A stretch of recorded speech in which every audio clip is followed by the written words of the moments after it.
मैं क्या कर रहा हूं? मैं इस पौधे को सींच रहा हूं। आप भी ये कार्य प्रतिदिन करते हो। जब इस पौधे को जल देंगे तभी ये फलवित होगा, इसमें से फूल निकलेंगे, इसकी सुंदरता बढ़ेगी। परंतु प्रतिदिन ये कार्य करने के पश्चात भी हम इससे एक महत्वपूर्ण सीख लेना भूल जाते हैं। हम कभी पौधों के पत्तों पर, उनकी डालियों पर, उनके फूलों और फलों पर जलधारा नहीं डालते, उन्हें धोते नहीं, परंतु फिर भी वो पनपते हैं। यदि जल जड़ में जाए, वही सफलता का मूल है। यदि आप एक बार में अनेक कार्य करने जाएंगे तो आपको एक कार्य में भी सफलता नहीं मिलेगी। परंतु यदि आप बुद्धिमता से, दृढ़ मन से एक कार्य साधेंगे तो एकाएक स्वतः ही सारे कार्य सध जाएंगे। जो आपका मूल है, जहां से आपको सिंचाई मिल रही है, यदि आपने उसी जड़ को छोड़ दिया तो एक सूखे पौधे की भांति आप भी सूख कर गिर जाएंगे और अंततः अपना अस्तित्व खो बैठे। अब आपको ही कुछ करना होगा ताजश्री। इस विपदा का हल आपको ही निकालना होगा।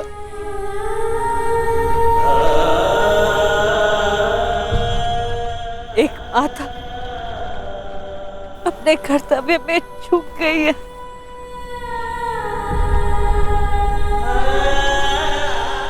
एक पितामह नहीं चूक सकते ताजश्री।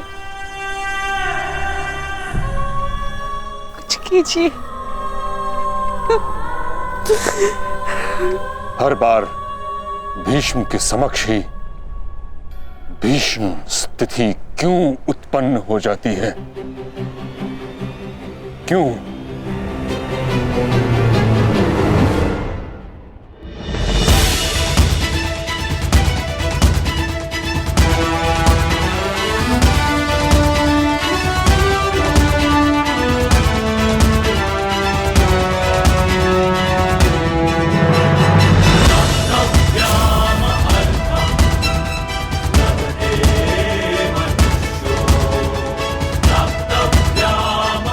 आप सभी को अपने अस्त्र शस्त्र मिल चुके हैं। अब आप लोग कहां और किस व्यू में रहेंगे ये समझ लीजिए। ये कुरुक्षेत्र है और हमारे सामने होगी कौरव सेना।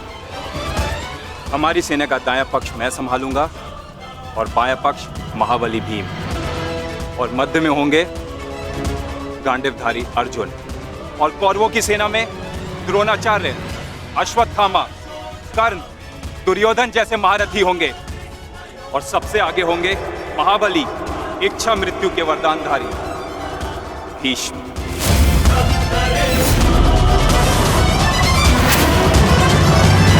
इस युद्ध में सभी ने अपना स्थान जान लिया है।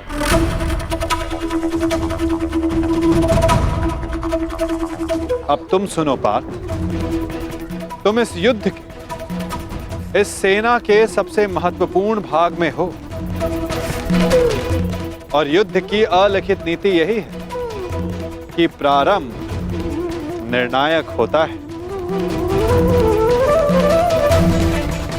और एक कुशल और विजय प्रारंभ न केवल सेना का मनोबल बढ़ाता है, अपितु उसे विजय की ओर भी लेकर जाता है।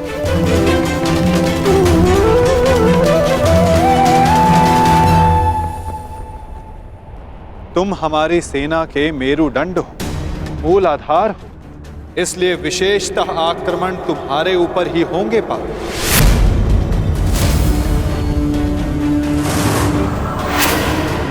और युद्ध में तुम्हारे समक्ष खड़े होंगे तुम्हारे पितामह परशुराम शिष्य महामहिम भीष्म, जो कौरवों के सबसे बड़े बल हैं।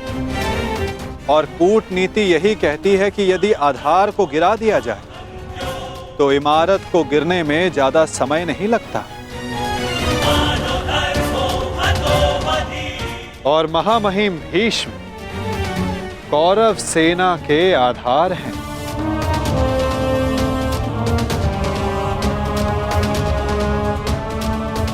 और तुम्हें उन्हें गिराना ही होगा। यदि युद्ध के प्रथम दिन ही तुम उन पर हावी हो जाओ तो ये हमारे पक्ष के लिए सर्वोत्तम होगा पार्थ।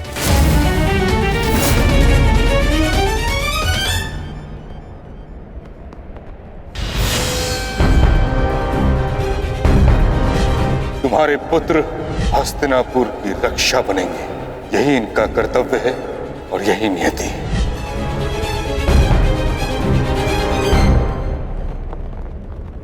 कहां खो गए पार्थ? मैं बस यही सोच रहा हूं माधव, पितामह पर वश कैसे कर पाऊंगा। वो देव गुरु बृहस्पति और भगवान परशुराम के शिष्य हैं और उस पर उन्हें इच्छा मृत्यु का वरदान प्राप्त है। ऐसे विकट योद्धा को कैसे पराजित कर पाऊंगा मैं? कैसे रोक पाऊंगा मैं उन्हें? उत्तम, अति उत्तम, बधाई हो पार्थ। तुम तो महाभारत का युद्ध प्रारंभ होने से पूर्व ही पराजित हो गए।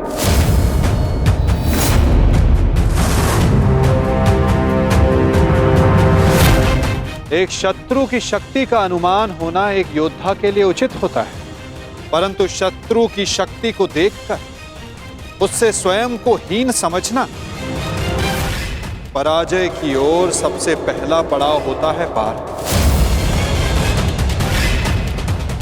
कुरुक्षेत्र में तुम्हारे विरुद्ध खड़ा प्रत्येक योद्धा तुम्हारा शत्रु है पार्थ, जिसका तुम्हें वध करना है।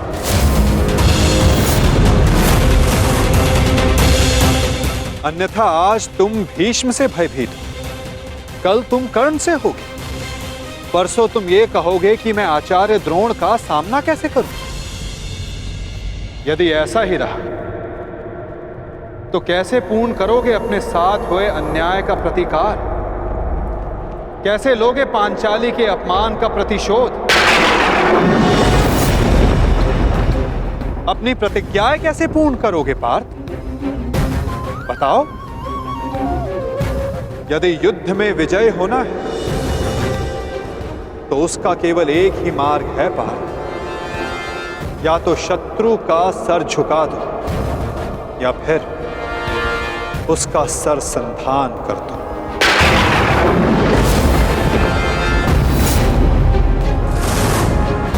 यदि तुम्हें इस धर्म युद्ध में विजय पानी है तो तुम्हें अपने पितामह का सर झुकाना होगा।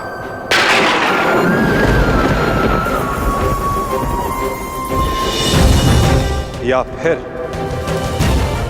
उनका सर संधान करना होगा पार्थ। और यही तुम्हारा धर्म है पार्थ। केवल गंगा पुत्र भीष्म ही नहीं, तुम्हें हर उस योद्धा का वध करना होगा, हर उस योद्धा को दंड देना होगा जो धर्म स्थापना के मार्ग में आए।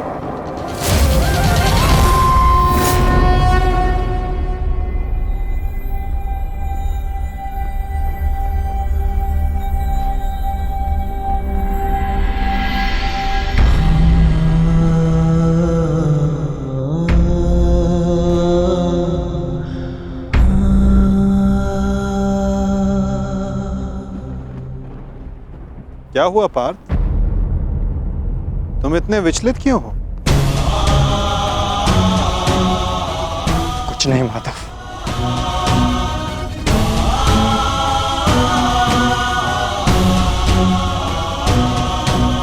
अपने सखा से सत्य छिपाना इतना सरल कार्य नहीं है पार्थ। तो बताओ, ऐसा क्या भाव है जो तुम्हारे मन को अशांत कर रहा है? बोलो पार्थ। नहीं माधव, मैं ठीक हूं।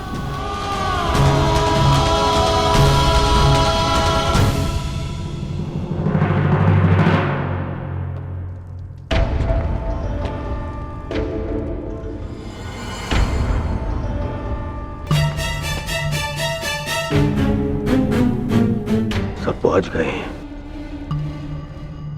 मेरे पितामह कहाँ रह गए?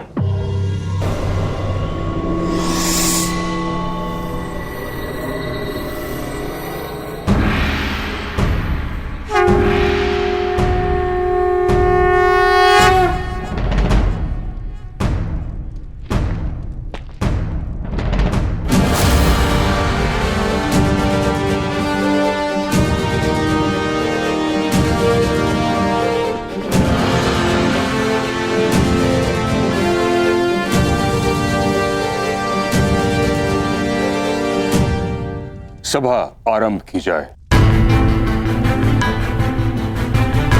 सभी रथी, महारथी और योद्धा आकर वो अस्त्र ग्रहण करें जिससे उन्हें युद्ध में प्रयोग करना है।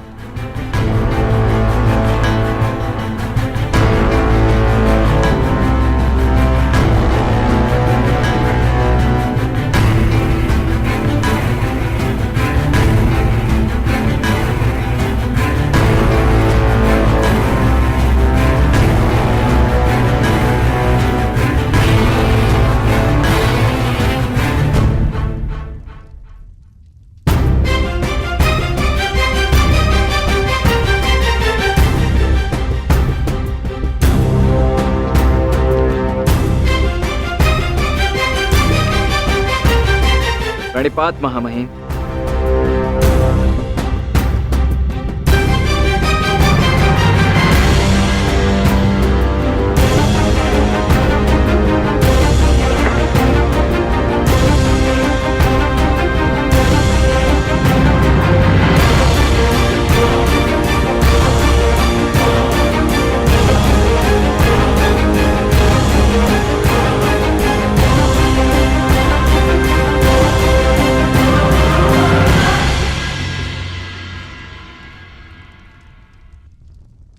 यशस्वी भव।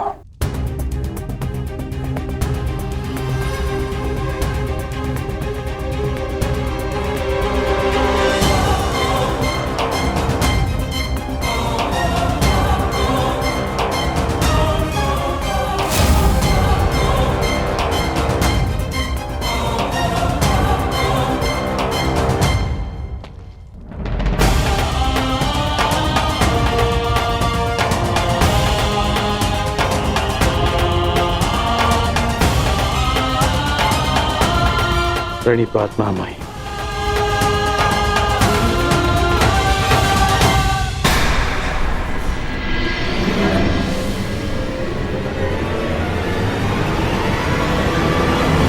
तो सहोदर, एक दूसरे का रक्त ना भाई, ये उत्तरदायित्व आपको ही लेना होगा ताजश्री।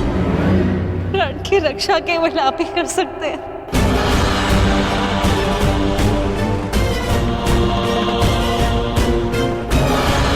मैं अपने 6 पुत्रों को जीवित देखना चाहती हूँ। इस विपदा का है आपको ही दिखाना होगा।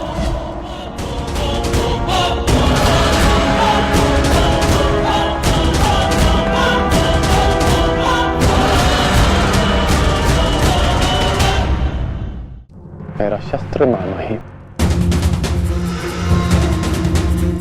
क्या हुआ पितामह?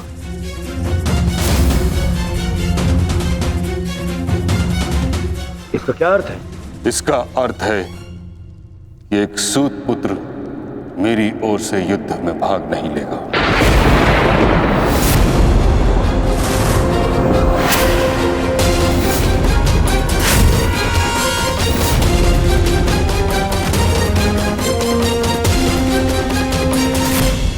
ये क्या कह रहे हैं आप पितामह? आप अब भूल रहे हैं, वर्षों पहले मैं अंगराज को राजा घोषित कर चुका हूं। उसके कर्म को उसके जन्म से प्रधानता दे दी आपने। कर्ण ने मेरे लिए दिग्विजय प्राप्त की है।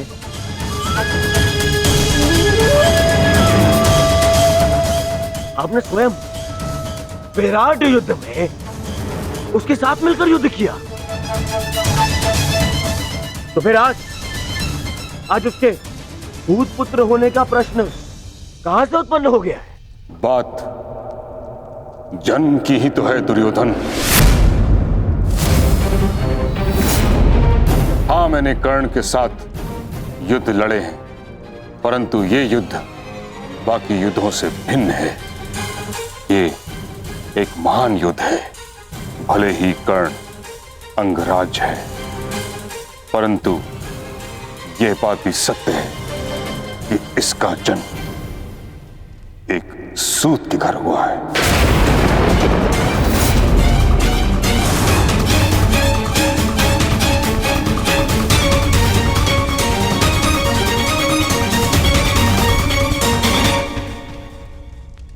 मैंने सदा इस पल की प्रतीक्षा की है जब मैं ये सिद्ध कर सकूं कि जीवन जन्म पर नहीं, कर्म पर निर्भर होता है।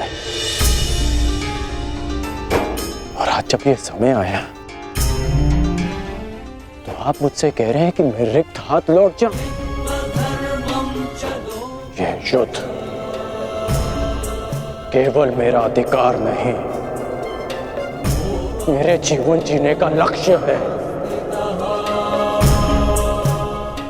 आप मुझसे मेरा अधिकार, मेरा लक्ष्य मत छीनिए। मैंने अपने मित्र को वचन दिया है कि इस युद्ध में मैं उसकी रक्षा करूंगा, पूर्ण रूप से मैं उसकी सहायता करूंगा, चाहे मेरे प्राण क्यों ना चले जाएं।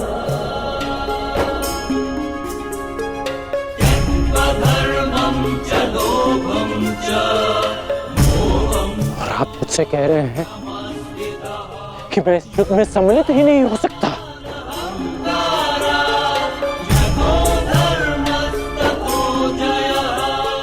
ऐसा क्या अपराध कर दिया मैंने कि आप मुझे यह दंड दे रहे हैं?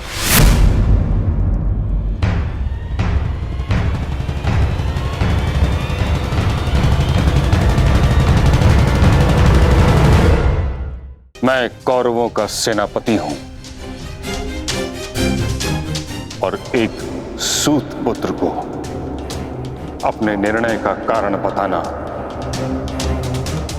उचित नहीं समझता।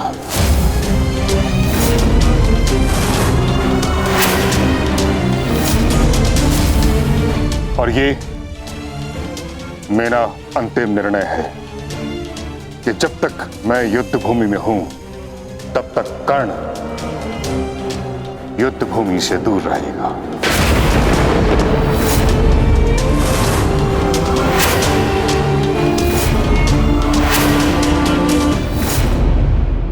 ठीक है बेटा, कर्ण को उत्तर देना या ना देना आपका अधिकार है, परंतु एक सेनापति का कर्तव्य भी है और धर्म भी कि वो अपने युवराज के हर एक प्रश्न का उसे उत्तर दे।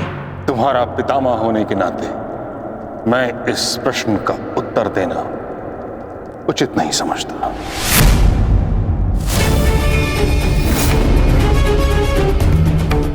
परंतु मैं कारण समझ चुका हूं, और कारण ये है कि आपका मन उन पांडवों के पक्ष में डोल रहा है।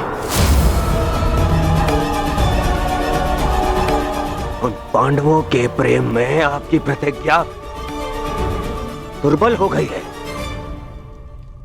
विश्वासघात कर रहे हैं आप हमारे साथ, विश्वासघात। दुर्योधन,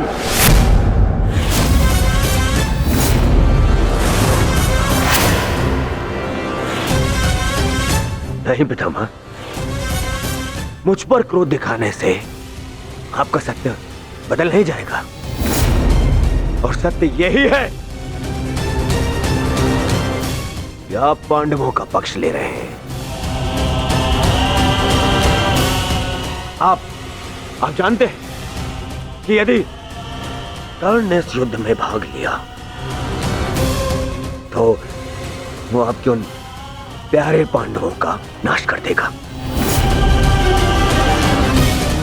और इसी उद्देश्य के चलते आप कर्ण को इस युद्ध से दूर रखना चाहते हैं। तुम्हें जो समझना है समझो दुर्योधन, परंतु मैं किसी को भी अपना उद्देश्य बताना उचित नहीं समझता।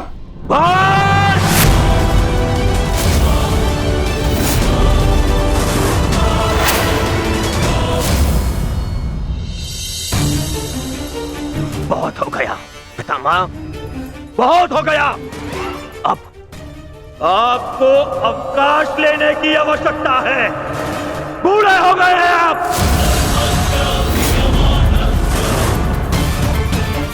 इसीलिए मैं महाराज धृतराष्ट्र का ज्येष्ठ पुत्र दुर्योधन आपको आपके कर्तव्य से मुक्त करता हूं।